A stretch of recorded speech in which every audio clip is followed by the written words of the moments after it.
The trigger is the pathway. The trigger is the gateway into freedom, right? Because triggers are the teachers. All right, Rising Man family, I got a special brother, and I mean that, a special brother joining me here today, live from Clifton, New Jersey, close to my hometown, Voy Wiacek. Welcome to the show, bro. It's about damn time. Jeddy, my brother, thank you so much for having me. I'm super excited, and thank you for that warm introduction. Right back at you, bro. Yeah, I'm gonna put out a little disclaimer. It's about to get real East Coast up in here. I could already feel it. I could already feel the tone of my voice changing. Voy just brings the best out of me. So for you guys, you maybe won't understand some things we're saying. Don't worry, we'll put translations in the show notes. A little cheat sheet. There you go, a little cheat sheet. But all seriousness, Voy, I'm happy to have you on here, man. As you know, I respect you greatly, and I love just learning from you and hearing about the way you see the world, the growth that I've witnessed in you in the men's workspace and what you're bringing to it, man. You're bringing such a fresh flavor. So I know that you're about to drop some dimes on the Rising Man community here today. So I don't want to delay it anymore, man. Let's just jump right in. Okay. Yeah, man. So you know what's coming, man. Here's the question I ask everybody. What does it mean to be a man? What does it mean to be a man? I think the place that I want to start, and this is something I was actually inspired when I first came across your podcast, is stating the difference between a boy and a man. I think starting there at that viewpoint helps me get across the point a little bit clearer. And to that, it might have been on your podcast. It might have been across a brother that I had a conversation with. I'm not really sure who said this, but they said it beautifully and it resonated really to me. And they said that a boy, let's say there's dinner ready. A boy will be the first one to run, sit down at the table, and eat everything he can. And he's going to eat until he's full. And once he's full, he's going to leave the plate there and walk away. As opposed to a man's going to wait for everybody else to sit down. He's going to wait for everybody else to eat. He's going to make sure everybody else is full. And when everybody else is full and happy and set, he's going to take a seat and finish whatever's left. So to me, being a man is being of service to the world. I love that, man. There you go. First dime, everybody. If you missed it because it was quick, go back 10 seconds. Yeah, I'm a man of few words. Well, that's key, man. Brevity too. I really love that about you. And so that's actually a great launch point. The word freedom. I know that you've got a course called Freedom, if I'm not mistaken. Yeah. And freedom is a big deal. I know freedom is a big thing for the conversation of men and boys. And I want to be free. I don't want to be strapped down. So I'm interested in what your perspective or context for freedom is. What is freedom? What does it mean to you? Yeah, absolutely, man. Appreciate that. I think to me, freedom now means having structure and creating structure in my life so I can play in those boundaries, as if you want to call it. And for me, true freedom starts within, right? So how do I feel within my inner world? And then I can transmute that into the outer world. So how do I fill myself up first? Right? How do I play the inside out game as opposed to playing the outside in game? So to me, freedom is being in my truth. To me, freedom is being in my joy. And to me, freedom is being in my authentic self-expression. All right. Truth, self-expression. We're going to come back to those. Bookmark that for a second because I want to hear more about that. But what do you think it takes to create freedom? Because I know you just said structure, right? I know a lot of people, especially young guys, they hear freedom and they're like, I don't want any structure. I don't want any commitments. I don't want anything I have to do or have to show up for. For me, freedom is doing whatever the hell I want to do. So you say, well, freedom is structure. I'm sure there's going to be some guys that go, what? Did I hear that correctly? Let me back up a second. What did I miss? What is the freedom from structure all about? Yeah, I appreciate that, man. So for me, creating structure is creating time and space for the things that need to get done, right? As a man, we have duties, we have responsibilities. We have to be in integrity with what we say, what we do, and we have to keep ourselves accountable. And also, if we have a brotherhood, they keep us accountable to that. And we got to get shit done, whatever is aligned with our truth and is with our mission first. And to me, as we get that done and feel successful in that and feel accomplished in that, then we can create space for freedom to do whatever the hell we want through that. So it's getting the things that need to get done, the stuff that's uncomfortable first, getting that mental real estate out, clearing out my head, and then creating space for the things I want to truly enjoy. And it's not to say I don't enjoy the things I do, even when they're tough, but there comes a different energy when you can actually step in and say like, damn, I crushed my day. Everything is complete. Everything is done. Now I have all the freedom to do whatever I want, even if that means just laying out in the backyard and looking at the stars. Yeah, I like that. And I can remember back to like my college years, being a teenager and thinking that every time I had something I had to do, it was interfering with what I wanted to do. Right. And I think until we rewrite that story and reframe that story, you find these boys who think that they're men who are seeking to create more of that feeling of commitmentlessness, right? It's like to be free of commitments, to be free of things that they got to do. And I think a huge part of our society and culture has set it up that that's almost the target. The ambition is to set yourself up to have financial freedom, right? You know, everywhere freedom is spoken about is to create time and space where we don't have anything that binds us. And while, you know, I don't want to cast too many broad strokes, I think financial freedom, maybe those things, there's some nuances there. But what I was taught and what I've really held on to is that freedom and a free man is a man who has only commitments. He doesn't have any choices. He only has commitments because that brings the structure you're talking about to his life, where he knows where he's needs to be held accountable, what he's accountable and responsible to. And beyond that, anything else is possible. But the sense of freedom that I'm not paralyzed by my choices, that I'm not wondering what the right thing to do is, I know what the thing to do is because I have a commitment that's holding me to it. And it took me a while to wrap my mind around it. And I wonder if it was similar for you. Was it difficult for you to adopt this idea of what freedom is? Absolutely, man. Absolutely, without a doubt. And to your point, like growing up and stepping for the first time into the entrepreneur space, anytime somebody brought freedom, all I thought about was like the external things. Like I want more financial freedom, to your point, so I can have a nicer car, a nicer house, a pretty girlfriend, X, Y, and Z. That's what I thought freedom was for me. Mm-hmm. And then as I got deeper into this work and I started to understand what's happening actually within, all that started to kind of move out the way. And one example I love to give is like looking at Hollywood or the music industry. There's a lot of incredible people there, right? And these people have homes. They're seen all the time. They get to express their art. They have shit ton of money. And a lot of them are depressed. A lot of them are falling into habits of going clubbing all the time and getting into drugs, the whole nine, and trying to suppress the freedom they're actually trying to find within because they think it's constantly a search for the outside, if that makes sense. So for me, to your point, that's how I first started out. I thought it was an outside game. I was like, how can I get the stuff outside so that I can create freedom out there, as opposed to taking a look in the mirror, taking a look at the man in the mirror and saying, how can I create freedom within here? And to your point, that's through structure, through accountability, and through commitments. Because I'm sure if you remember this, like if you had that homework assignment that you had to do and it was due on a Thursday and you're like, damn, I really want to go out, and you push it aside and then you go out and then you're sitting there at this party as a teenager, that thought is constantly playing in the back. It's like, fuck, when I get back, I got to get that done. Fuck, when I get back, I got to get that done. So that commitment is always lurking in the back and it's taking up this real estate. It's pulling away from us actually being present with what's in front of us, and it's taking away the moment. And to your point, if you're committed and you're locked in, you get all those incompletes out, clear out your mental real estate, and truly, once again, step into freedom. Well, see, I like that. That's a gem right there. What I heard and what you said is that perception of outer freedom is actually inner prison, right? Because we can be tormented by the mind that is processing those incompletes, like you said, that pending homework assignment or fill in the blank, right? It could be anything here. So what I'm hearing and what you're saying is that it's more important to focus on creating inner freedom.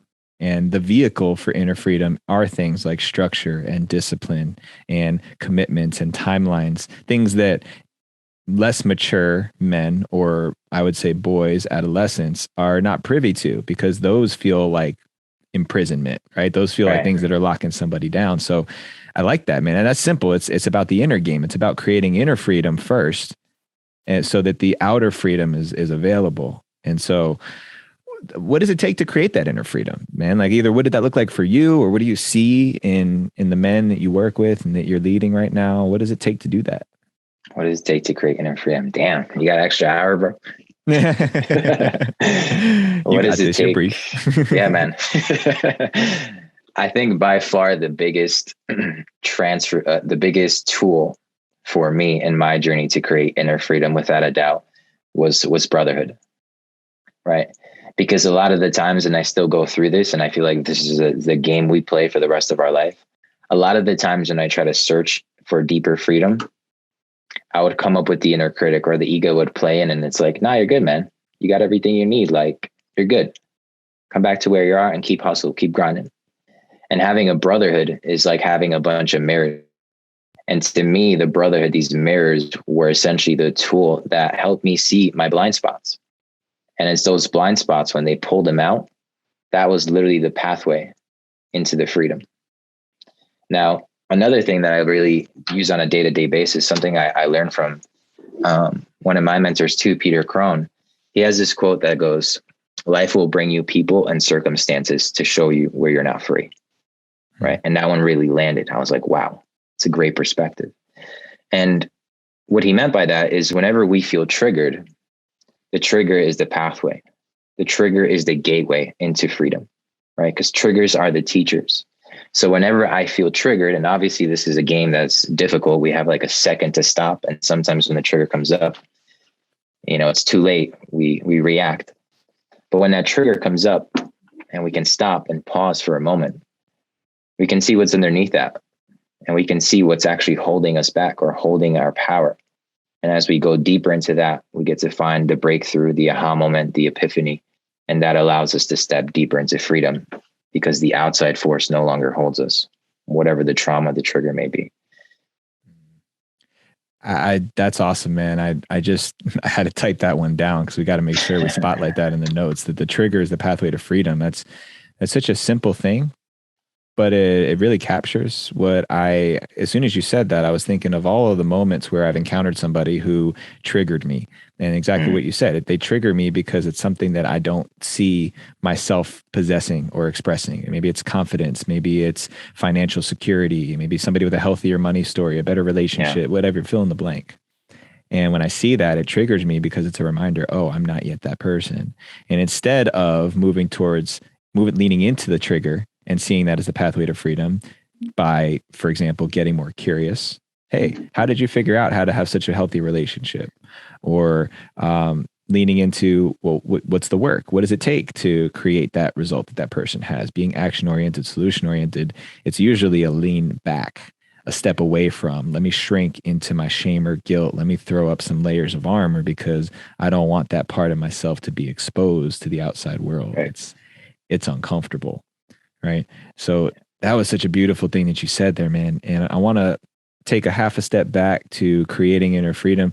I know for me, when I think about what has created these levels of freedom over the course of my lifetime, one place that I feel very free compared to where I was 5-10 years ago is just really trusting myself, knowing myself. I remember there was a time in my life I was like, I really don't know who I am. I don't know what my vision is. I don't know what my purpose is. I don't know what I'm about. Fast forward to right now, I could answer that question in 5 seconds very clearly and have zero doubt about it. And it's not that I don't have doubts around that from time to time, but I know who I am. And so what created that kind of freedom for me was leaning into the trigger, like you said, right? Leaning into the moments where I'm not clear on my vision. I found somebody who was, and instead of shrinking away because I felt inadequate, I said, hey, what can I do to get more clear on my vision? Hey, why don't you come out and starve yourself for 4 days out on the mountain? That sounds okay. Great. Let's do that. Yeah. Insert power statement here. There you go. And whatever it was, right? Whatever the thing was, it was leaning into it. So that's one place where I found freedom. Just overall health is another place where currently in my life, right in this moment, I feel free. I used to have addictions to weed, tobacco. I went through times in my life where I would eat a lot of junk food. And even just recently in the past few months, I feel much more free because instead of leaning away when I looked at where I didn't feel healthy, I leaned into it. I said, all right, time to get busy. If you don't have time to go to the gym, all right, wake up at 5 a.m. and get to the gym. make it happen, get it done. I wasn't happy with what I was eating. Like, okay, let's flip that diet, right? You don't want to eat those things. Don't go around those things. Don't have them in the house. And the leaning into the trigger and creating that sense of freedom, the baseline of health, financial, just vision and purpose. There's some key domains where I know I've created freedom for myself that feels different than a few years ago. And that has opened up so many more possibilities. It's like clearing a level of Super Mario and getting to the next one, you know? Yeah. Now, would you say, was there like a specific moment or time or a specific modality that you used that really helped you understand and truly embody that sense of freedom, right? Because like, for example, for me, when I first got into men's work, I would experience like freedom for the first time, but I still kind of didn't understand it. I would maybe go to a retreat and I'd feel it at the retreat. And then I go back home and I still didn't understand it. And it took me quite some time to start finally like connecting the dots and saying, all right, this is what I feel in my mind. This is what I feel in my body. The connection's here now. I'm feeling freedom. So I'm just curious, was there like a time and place or a modality that it just kind of shifted and it propelled you deeper into that space? Yeah, it's a great question, man. And I'm thinking about this for the first time. So here I am freestyling about it. You know, what occurs to me is like having a portfolio of investments, right? Like having a portfolio of assets and diversifying your assets so you're always stable. When it comes to this conversation of freedom, I think if we sat down, we probably could identify the different domains where we experience freedom, not just as humans, but more specifically as men, like in our relationship, in our finances, in our physical health, in our spiritual life, in your purpose-driven work. And maybe there's some other ones too, but in those domains, the more that I created a sense of clarity in each one of them, it was like it had a compounding effect. So my portfolio of things, as I was creating more freedom in each one of those domains, it strengthened the stability of freedom in every other area. And beyond that, it was just a matter of reps, right? It was like dollar cost averaging, right? Like just putting in the reps every single day, putting a little bit of investment in each one of those domains. So I felt more clear, more free, more stable. And it's self-expression. That was another one you threw out there, right? Like putting in the reps of self-expression, like changing the way I have my hair, right? It was a process, bro. It was like 5 years of going through levels of haircuts until I got to where I was like, yo, this is me. Feels now. right. Yeah. Right. And then the clothes that I wear, like going through levels, like, oh, okay, this feels right. The cars that I drive, like all of those different things play into this overall sense of freedom and self-knowing, really knowing myself. And that to me is the accumulation of that sense of freedom. Does that mirror what you experienced too? Yeah, man. Absolutely, man. I love that. And one of the things that I heard in your shares specifically to these different domains is like how you do one thing is how you do everything. And as you found freedom in, let's say, relationships, it trickled down, as you mentioned, to health, to finances, to vision and purpose. Yeah. It's a simple example, man. Going back to the health that I alluded to a moment ago, the moment that I committed to going to the gym, I made a commitment in one of our coaching programs, right? Because whatever we ask the guys to do, we do it ourselves. So I made a commitment. I was like, well, the biggest thing is I want to get healthier and more fit. So I'm gonna commit to working out 3 times a week. So as soon as I did that, I was like, okay, how the hell am I going to do this? Got to do that early workout, wake up at 5, at the gym by 6, get it done. As soon as I started doing that, literally the first week of doing that as a new part of my lifestyle program, I was like, well, now I want to eat better. I don't really feel so good. I wasn't eating like shit, but I wasn't eating great. And so I was like, I want to eat some more fruit. I want to eat lighter. So instantly my physicality got better. My food got better. And then I was like, man, it's hard to wake up at 5 if I go to bed at 11 or 12. So I'm gonna start going to bed at like 9 or 10. And it was like that trickle down compounding effect. And then one day you walk out with no shirt and the lady catch you shirtless and she's like, damn, all right. He's been putting in the work. And she wants the business. Yep, that's an investment right there. And it trickles down right into that. Yeah, man. Like, exactly, man. And it's simple in that way. And even speaking about it like this, I'm like, yeah, man, it really was simple. There was one simple thing I could do, commit to going to the gym and making it happen, that had this cascade effect in so many other areas of my life. And I know a lot of folks, you feel trapped. I think there's probably an example. You probably know this because you read a lot more than I do, but I think there's an example about an animal that was in the cage, or a person who was in this prison, and they were in there for years and years and years and years and years. And then one day they decided to try and open the door, and they realized it was never locked. Right. It's like sometimes you don't realize how close you actually are to liberating yourself, but it requires that action, that curiosity, that, oh, what if this door would just open? The belief in yourself, the belief in possibility to crack yourself out of it. And I also think, and I'd love to hear your thoughts on this, how many people would rather stay imprisoned, even though they say they don't like it and they complain about it, but would rather stay imprisoned than put in a little more work and effort and energy to actually be free? Right. So many. And I was one of those people myself. Yeah, man, because growth is scary. Growth is hard. We like being comfortable. We like having everything in check, in line, and being in control of everything. And I think a lot of the times when we step into, let's say, like open that door, sometimes we don't know what's on the other side. So we feel like we lose control. But in reality, we got it all locked in, and we have everything that we need within to make the right decisions, make the right steps. And sometimes it doesn't work out, but in that is a lesson. And something that I love to tell myself whenever I need to step into that discomfort is like, every decision I make is the right one, because it's going to lead me down to some kind of growth. It might be uncomfortable because sometimes the decision doesn't feel like it's right. But there's a lesson in that. And once I break through that, unlock the breakthrough, break away from that pattern, I then start reprogramming myself to a different route. And that route takes me to greatness. I was just thinking how many times I've tried to find the right decision, and really I was just looking for the decision that is going to make me more comfortable in the end. Yeah. So if I eliminate, well, there is no right decision or wrong decision. There might be a decision that will make me have a more favorable outcome or a more comfortable outcome.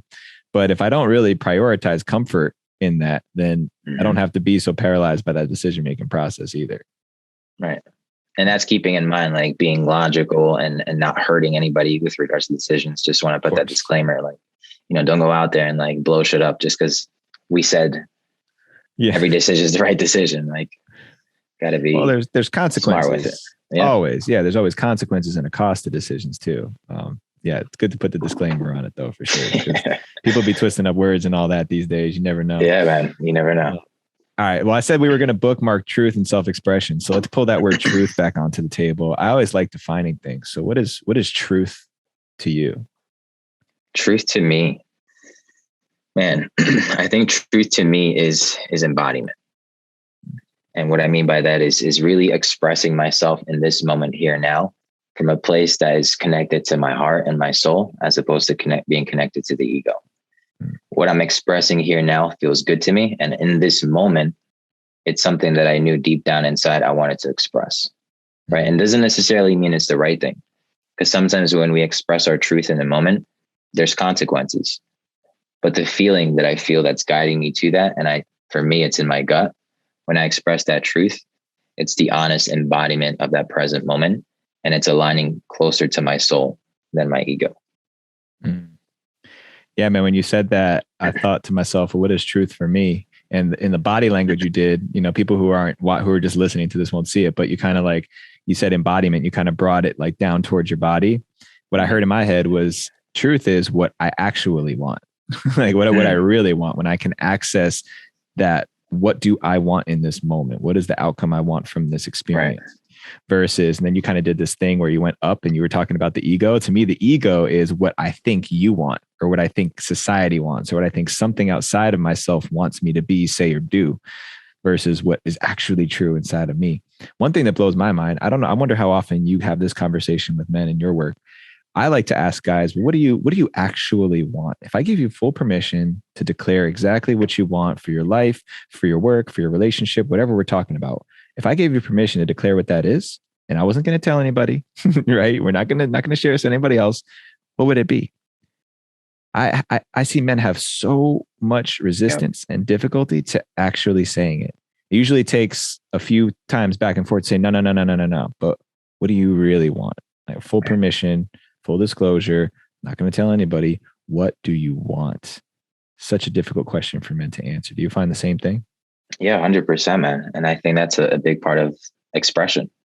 Right? I think a lot of us as men, I'll speak from my own experience. I was never really taught firsthand how to express, right? My dad was like the super stoic dad that would never pull me aside and talk to me about feelings, emotions, the whole nine. It was just strictly work and like surface level conversation. So that's something that I picked up. So whenever it was my time to speak and I had to express myself, I just didn't physically and emotionally understand how to do it. So when people ask me, what do I want? I couldn't even fathom what that meant, because I just truly in that moment was like freaking out as to like, what is it that I actually want? I don't know. And I would freeze. My body would lock. I would start shaking, sweating, and I would start to retract. And then I felt like I was attacked, when in reality, all I wanted was to speak. I just didn't know how. So yeah, man, expression, I think to me is a big one. And I see it all the time in the men's space too. That's usually one of the permission slips I give to guys is if the answer is I don't know, that's perfectly fine. Because if you've never asked yourself that question before, you've never really sat down and connected with it, it would be really difficult to manufacture a response. Right? It's anything you say is going to be inauthentic. You're just going to be making shit up. But usually what happens, I say, okay, well, if you can't answer that question right now, what are the ramifications of you operating in a world, not knowing what you actually want, not being connected to what you actually want? What is the outcome? And before you know it, guys are starting to say, whoa, I'm just living life according to what other people are saying I should want, what society, my parents, my girlfriend, my partner, all these external things that are suggesting what I should want, what I should desire, what I should aim my compass towards, versus actually sitting down. And so I like to give men permission to say, hey, it's okay if you don't know, but if you don't know, let's find out. What kind of space do you need to create for yourself so that you can connect to what you actually want? And I find, just going back to freedom, that's really one of the, at least a mile marker on the freedom road, is connecting to what you really, really want. And that may change over time, right? I mean, life is dynamic. There's seasons for things. But if you haven't fully explored that question and you can't articulate that with confidence and authentic self-expression, what do I want? You got to go back to that and start from there. Right. And that can be uncomfortable. Yeah, absolutely, man. And that also leads back to like the conversation of purpose. I feel like that's a word that's thrown around a lot. And it really freaks out a lot of men when they have to speak about it, because to your point, they're not really sure what the purpose is. And one of the things I love to say is like, listen, if you don't know your purpose, then your purpose is to find your purpose and start there. Yeah. And sometimes that's a really good one, man. Sometimes it's what a man needs to hear. It's like, oh, okay, great. That actually happened for me now that I think about it. Somebody said that to me back when I feel like it was when I was 25. It's when I first made my way out to California, and I was looking for that. I was looking for that purpose. And back then I thought it was something that I was going to, hitch my wagon to and just ride for the rest of my life and never think about it again. Boy, was I wrong on that. But as far as just somebody saying, hey, if you don't know what your purpose is, then that's what you're up to. Your work is to identify what that is and pursue it. And then what is identifying your purpose look like? Actually, I'd love to hear your perspective on that. When you offer that to a man who doesn't know what his purpose is, and you say, all right, dude, your mission, go find your purpose. What is the first recommendation or suggestion or encouragement you give to a man on that journey? Yeah, great question, man. And I think the first point that I like to share before I even make him do an action step is I like to take the weight off the word purpose. Just because I feel like in my experience, whenever I heard the word purpose, it was this grand idea, this grand fucking vision. Like I needed to be the next Mark Zuckerberg. I needed to build the next Facebook. It was always these massive visions, and purpose felt like this huge thing that I had to dive into. So I like to tell men, first and foremost, like purpose is whatever feels good to you. If your purpose is to be an amazing husband, and that's the thing that you feel called to, go for it. If your purpose is to live out in the woods and live off the land, and that's the thing that feels good to you, go for it. If your purpose is to build the next Facebook, go for it. Right. So just starting with that context and allowing the men to decide that the purpose, depending on the weight they want to put onto, is up to them.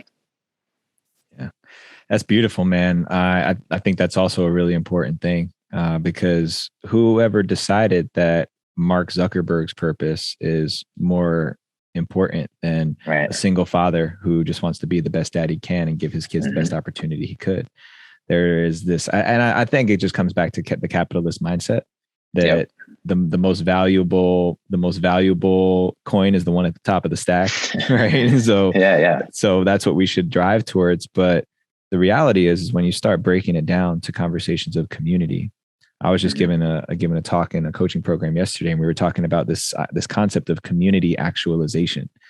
For people who are familiar with Maslow's hierarchy, his pyramid ended with self-actualization, but the reality is he had a second level to that where self-actualization was at the bottom, and then community actualization came next. Because when you have a whole community of people who are self-actualized, nobody needs to be the Mark Zuckerberg in that community. There's the person who goes out and hunts. There's the person who collects the berries. There's the medicine person. There's the person who is the weaver and the sewer, and everyone has a role, and that community operates together. And when we're all doing that collectively, then we can pass that on as a legacy to our children. Right? We don't need Mark Zuckerbergs. We don't need Bill Gateses. We don't need these massive influencers when we're all playing our role and working together. And I think that also, for me, helps take a lot of the weight off of purpose. And be honest, I'm still figuring that out now. There's still a part of me that's so ingrained that it draws me towards, well, I got to keep pushing. I got to be bigger. I got to do more. I gotta. But in reality, the weight of that is melting away the more I lean on and invest in real community, not just your online community or your Facebook community, but real family. Let's call it family, you know? Yeah, man. Beautifully said. And that in itself is already purpose, right? Family. I think to a certain extent and to a certain level, we as just humans, we want that connection. We want to be a part of tribe. We want to be a part of community, because that in itself is already giving us that one piece that's missing in so many men's lives. And then as you add roles into that, or purpose and a mission, and then have a community that's working towards another grander mission, like the possibilities are endless. And like, what better way is there to achieve something special than with people side by side next to you going towards that same vision, that goal, right? And that circles back to one of those other components you brought in about brotherhood. I think it was that you said brotherhood is the key to inner freedom, or at least one of them. And for me, it's specifically those elements of accountability, the amplification of our gifts that happens when we're in relationship with people who know who we are and who set that standard and don't let us fall below it. The best thing about brotherhood is that I always like to say, you could be in tears hugging a man one moment, and you could be, wrestling, duking it out the next, either physically or energetically, and to be able to go to those extremes of the spectrum and still come back to love and service to one another. That's real brotherhood. I don't these people who are throwing around the word brother this, brother that, everybody's my brother. If you don't have that relationship with somebody, in my opinion, that ain't a brother. They ain't a brother yet. Maybe it's a brother in training or a brother in process, but it ain't the real deal. Brother light. Brother light. There you go, man. I know that's bound to be an IG reel soon enough with you. Right, but yeah, man, as we start to bring this entire conversation to completion for now, because this is just a chapter in the book of Voy. What else would you have to say in tying this all together? If you took a step back and you had one sublimated version of the message that you want to share.